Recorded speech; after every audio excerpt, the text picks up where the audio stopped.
የታላላቆች መንገድ ጸጥታ የሰፈነበት ነው።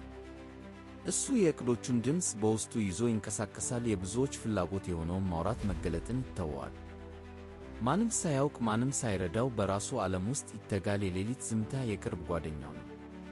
ጥንካሬውን የሚሰበስበው፣ ችግሮቹን የሚፈታው፣ ትምህርቶቹን የሚማረው በዚያ ብቸኝነት ነው። የራሱን ጥላ ብቻ ተጋፍቶ ድክመቶቹን አሸንፎ አዲስ ማንነቱን ይቀርጻል። ምንም እንኳን ውስጡ በብዙ ውጊያዎች ቢናወጥም ፊቱ ላይ ግን መረጋጋት አለ።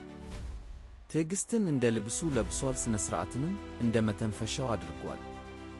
ድሉ ሲመጣ ቃላት አያስፈልጉትም። ተግባሮቹ ራሳቸው ይጮኻሉ። ውጤቱ ይናገራል። ዝምታው ንግግሩ ነው። አንተም ያን መንገድ መርጠህ ከሆነ አሁን ዝምታህን መልበስ ጀምር። ራስህን በጨለማ ውስጥ ገንባ። ሥራህ አንተን ይወክል እንጂ ቃላትህ አይወክሉም።